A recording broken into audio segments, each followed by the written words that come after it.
نحمده ونصلي ونسلم على رسوله الكريم وعلى آله وأصحابه أجمعين. اللهم صل على سيدنا ومولانا محمد وعلى آل سيدنا ومولانا محمد وبارك وسلم صلاة وسلاما كثيرا كثيرا. يا رب صل وسلم دائما أبدا على حبيبك خير الخلق كلهم. أما بعد، فقد قال النبي صلى الله عليه وسلم في دعائه: اللهم إني أسألك حبك وحب من يحبك وحب عمل يقربني إلى حبك، أو كما قال النبي صلى الله عليه وسلم.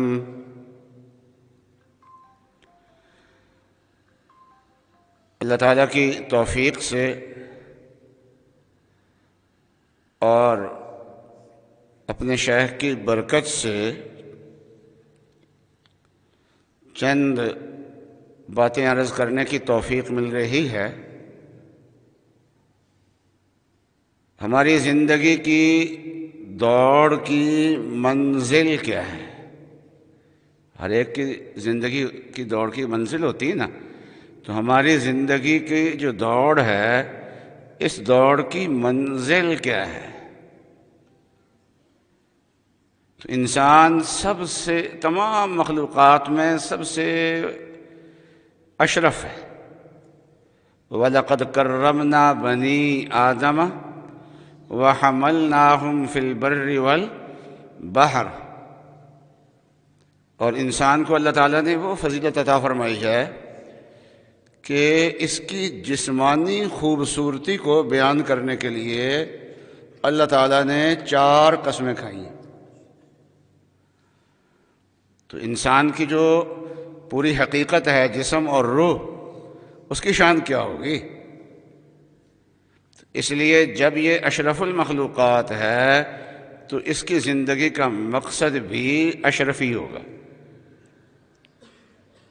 کوئی مخلوق انسان کی زندگی کا مقصد نہیں بن سکتی، اس لیے کہ جس مخلوق کو بھی انسان کی زندگی کا مقصد بنایا جائے گا، وہ مخلوق انسان سے کم تر ہوگی.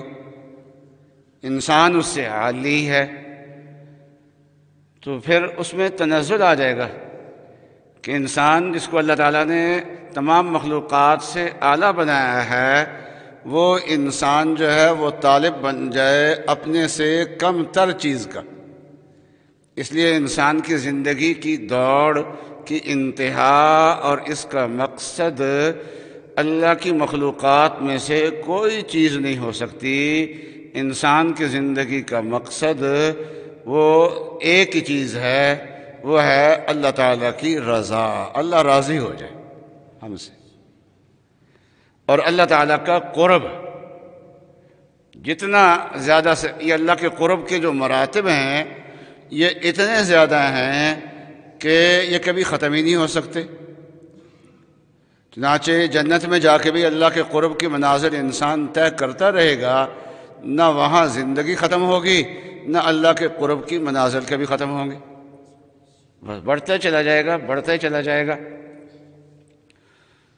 اور شیخ سے جو تعلق ہوتا ہے وہ بھی اللہ تک پہنچنے کا راستہ معلوم کرنے کے لیے ہوتا ہے. شیخ سے جو تعلق ہوتا ہے وہ اللہ تک پہنچنے کا راستہ معلوم کرنے کے لیے ہوتا ہے. سورہ فرقان میں حق تعالی شانہ کا ارشاد ہے: الرحمن فاسأل بہ خبیرا. رحمان کی شان کسی باخبر سے پوچھ. ہم اللہ تک پہنچنا ہے، اللہ کو راضی کرنا ہے، تو جس کو اللہ کی رضا کا راستہ معلوم ہے اور جس کی تعلیمات پہ عمل کر کے ہم اللہ کے قریب ہو سکتے ہیں اس کے پاس جاؤ، اس سے جا کے پوچھو کہ رحمان کیا ہے، اللہ کی شان کسی باخبر سے پوچھو، الرحمن فاسأل بہ خبیرا۔ اب اس لیے شیخ جو ہے یہ بہت اہم ہے ہمارے مقصد زندگی میں، شیخ کا وجود جو ہے وہ بہت اہم ہے، اس لیے بہت سوچ سمجھ کے کسی کے ہاتھ پہ بیعت ہونا چاہیے، کسی کو اپنا شیخ بنانا چاہیے، پہلے مقصد معلوم ہونا چاہیے، پھر پتہ ہونا چاہیے کہ جس سے میں نے یہ مقصد حاصل کرنا ہے وہاں سے یہ مقصد حاصل ہو سکتا ہے یا نہیں ہو سکتا۔ اس لیے شیخ چونکہ بہت اہم ہے تو ان آیات کی تفسیر، یہ جو سورہ فرقان کی آیات ہیں نا، ان آیات کی تفسیر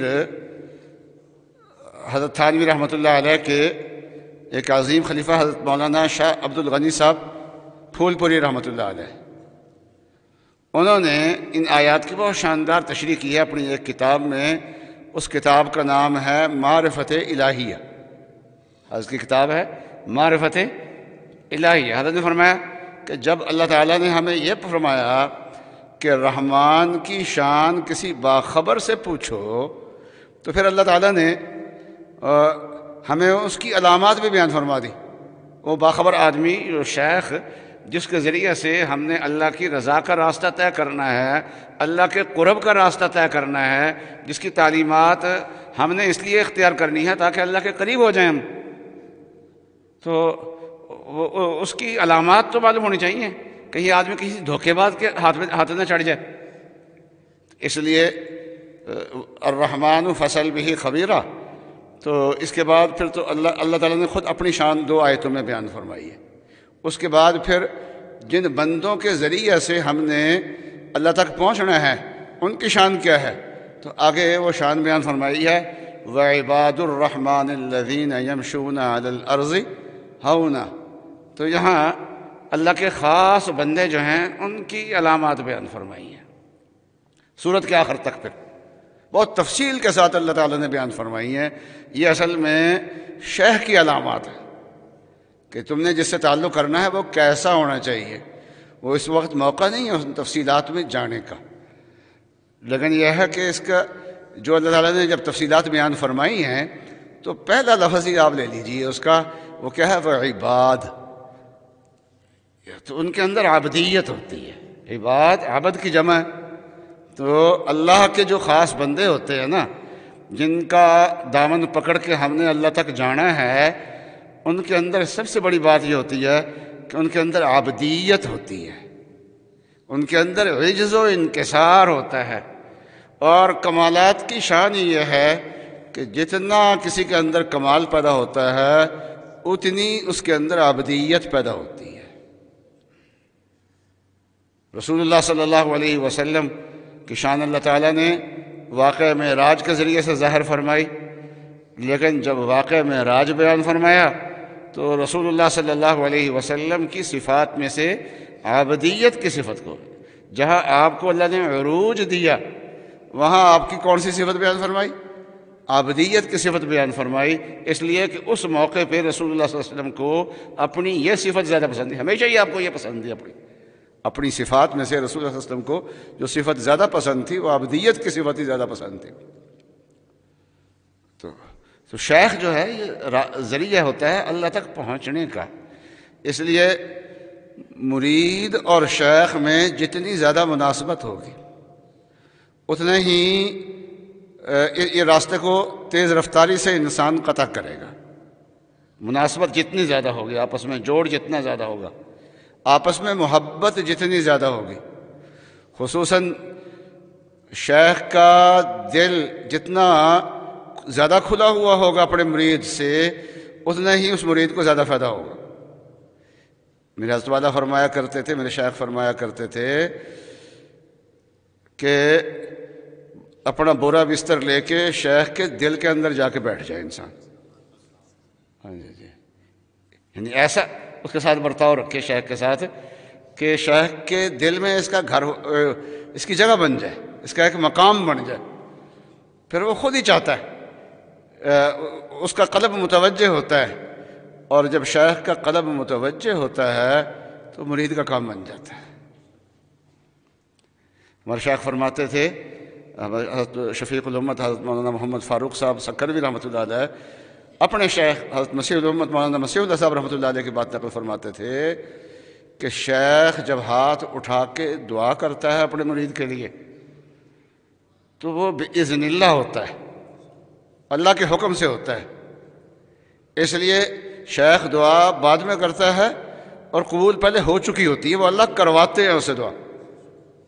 جی تو شیخ کا دل جتنا بھی جیت لے، اب آپ کہیں گے کہ شیخ کا دل جیتنے کا کیا طریقہ ہے، اس کی خدمت زیادہ کریں، اس کو ہدیہ زیادہ پیش کریں، نہ یہ چیزیں نہیں۔ اس کی میں چیز بتاتا ہوں وہ کیا ہے۔ سب سے پہلی بات تو یہ ہے کہ معمولات کی پابندی کریں، اس کے بتائے ہوئے جو معمولات ہیں، ذکر و اذکار ہیں، اس کی پابندی کریں۔ اور نمبر 2، اپنی اصلاح کی فکر میں لگے۔ بہت سے لوگ شیخ سے وابستہ ہو جاتے ہیں، کبھی اپنے اعمال کا جائزہ ہی نہیں لیتے، کبھی اس میں غور ہی نہیں کرتے، نہ کبھی اپنے اخلاق میں غور کیا، نہ کبھی اپنے گھر کے برتاؤ میں اس نے کبھی غور کیا، نہ انداز معاشرت میں کبھی غور کیا، نہ ہی رذائل میں غور کیا۔ انسان کے دل میں کچھ رذائل ہوتے ہیں، تکبر ہے، حسد ہے، بغض ہے، کبھی سوچا ہی نہیں ہے کہ یہ بیماریاں میرے اندر ہیں تو میں نے اس کو نکالنا بھی ہے، اس کا علاج بھی کرنا ہے، غصے کا بھی علاج کرنا ہے۔ کئی اللہ کے بندے ہم نے دیکھے ہیں، بڑے نیک ہوتے ہیں، بڑی تہجد گزار ہوتے ہیں، بچپن سے جیسے غصہ ان کے اندر ہے مرتے دم تک ویسے ہی رہتا ہے ان کے اندر۔ تو اس کا مطلب یہ ہے نہ اس کو بیماری سمجھا، نہ اس بیماری کی اصلاح کی کبھی سوچا، نہ شیخ کے سامنے اس کا کبھی تذکرہ کیا۔ تو لیکن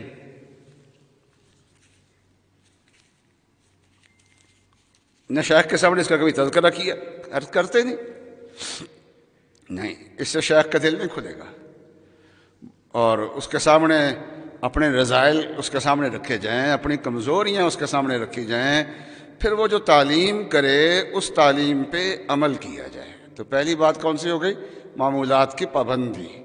وہ اس کی خوشی، جب آپ معمولات کی پابندی کریں گے اس سے وہ خوش ہوں گے، کیونکہ جس مقصد کے لیے تعلق قائم کیا ہے جب اس مقصد میں لگیں گے تو خوشی ہوگی، ہدیہ دینے سے خوشی نہیں ہوگی، اس مقصد میں لگیں گے تو خوشی ہوگی زیادہ۔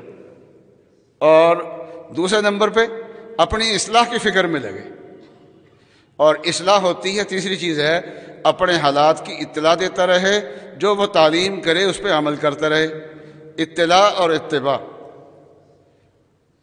اور ہمارے حضرت والا فرمایا کرتے تھے، حضرت مسیح الامت رحمۃ اللہ علیہ کا ارشاد نقل کیا، فرمایا کہ مکاتبت، مرید اپنے شیخ سے مکاتبت اور اطلاع حالات میں جب کمی کرتا ہے تو بتدریج مناسبت میں بھی کمی ہو جاتی ہے پھر، اور جب مناسبت میں کمی ہو گئی تو کچھ بھی نہیں۔ کئی لوگ ہیں جی 2 سال کے بعد آئے جی 3 سال پہلے جی وہ آپ سے ہم بیعت ہوئے تھے، ہم نے کہا کیا فائدہ اس بیعت ہونے کا؟ آپ کو آ کے یہ بتانا پڑا کہ میں آپ سے بیعت ہوں، تو اس آپ کے بیعت ہونے کا فائدہ ہی کیا ہوا؟ آپ تعلیمات پوچھتے، تعلیمات حاصل کرتے، اس پہ عمل کرتے، اپنی اصلاح کی فکر میں رکھتے، رابطہ رکھتے، تو آپ کو یہ بتانے کی ضرورت پیش نہیں آنی تھی کہ مجھے آپ سے بیعت ہوں، آپ نے رابطہ ہی نہیں رکھا۔ تو 3 چیزیں ہو گئیں، ایک تو یہ ہے کہ معمولات کی پابندی، دوسری اصلاح کا فکر، تیسرا اطلاع اور اتباع، اس کا سلسلہ جاری رکھیں۔ 2 چیزیں مزید ہیں، ان 3 چیزوں کے ساتھ وہ مزید 2 چیزیں جو ہیں وہ اور شامل ہو جائیں تو شیخ کے قلب میں اور انشراح پیدا ہوگا زیادہ۔ وہ کیا ہے؟ خدمت، 2 طریقے، بدنی خدمت اور مالی خدمت، جس کو ہدیہ بھی کہہ دیتے ہیں۔ تو عام طور پہ ہدیہ کہہ دیتے ہیں، لیکن یہ ہے کہ ہمارے حضرت والا فرماتے تھے کہ میں نے اپنے شیخ کو ایک مرتبہ نقد ہدیہ پیش کیا اور عرض کیا کہ حضرت ہدیہ، فرمایا نہیں ہدیہ نہیں، خدمت ہے۔ آپ تو بچے ہیں نا، تو بچے جو ہوتے ہیں، اولاد جو ہوتی ہے نا، وہ بڑوں کی خدمت کیا کرتی ہے، یہ ہدیہ نہیں، یہ خدمت ہے۔ تو اور دوسرے بدنی خدمت، اس کی ضروریات پوری کر دی، کام کاج اس کے کر دیے. بہت سے لوگ ہوتے ہیں نا قریب ہوتے ہیں، خدمت کر لیتے ہیں.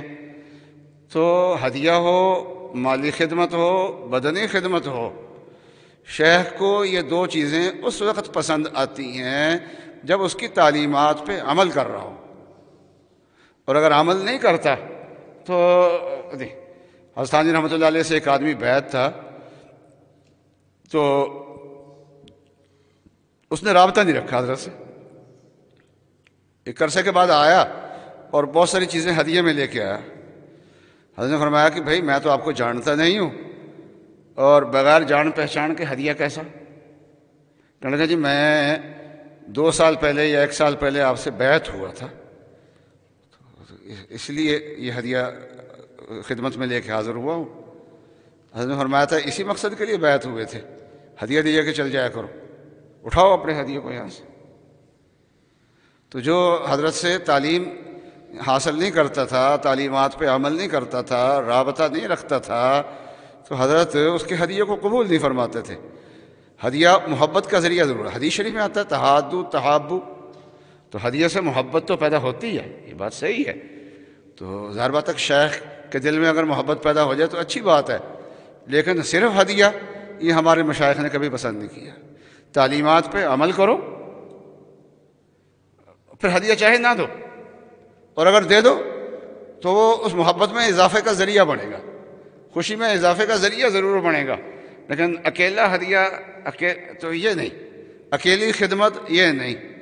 تو یہ خدمت اور ہدیہ یہ آخری درجے کی چیز ہوتی ہے، اور ورنہ اس سے پہلے یہ ہے کہ تعلیمات پہ عمل اصل چیز وہی ہے. تو اللہ تعالیٰ تک پہنچنے کے لیے کسی کا دامن تھام لینا چاہیے. بے رفیق ہر کشد در راہ عشق، مولانا رومی فرماتے ہیں یہ اللہ کے عشق کا جو راستہ ہے نا، کسی رفیق کے بغیر، کسی رہبر کے بغیر کوئی آدمی اس راستے پہ چل گیا. بے رفیق ہر کشد در راہ عشق، عمر بگذشت و نشد آگاہ عشق. عمر ساری گزر جائے گی لیکن عشق کے رموز سے آگاہ نہیں ہوگا. ہے تو یہ سب شریعت کی باتیں، جیسے استاد کے بغیر قرآن شریف نہیں آتا، استاد کے بغیر صرف و نحو نہیں آتی، اسی طریقے سے یہاں پر شیخ کے بغیر یہ راستہ طے کرنا مشکل ہو جاتا ہے، منقطع ہو جاتا ہے. راستے کی بہت ساری باتیں ایسی ہوتی ہیں، کچھ باتیں ایسی بھی ہوتی ہیں جو کسی سے سمجھنے کی ضرورت ہوتی ہیں، علماء کو مشکل پیش آ جاتی ہے بس اوقات. ایک دن حضرت عارف باللہ حضرت ڈاکٹر عبدالحی صاحب عارفی رحمۃ اللہ علیہ ان کے پاس بیٹھا ہوا تھا، تو ایک خط حضرت نے ہمیں سنایا اور اس کا جواب بھی حضرت نے لکھا. چونکہ وہ خط ایسی کوئی راز کی چیز نہیں تھی، اس لیے حضرت نے، تو وہ دنیا کی ایک بہت بڑی شخصیت تھی اور بہت بڑے مصنف تھے، علماء دیوبند میں ان کا بڑا مقام، اور وہ اپنی نماز کے بارے میں حضرت سے اصلاح لے رہے ہیں. ان کو ضرورت پیش آ رہی ہے.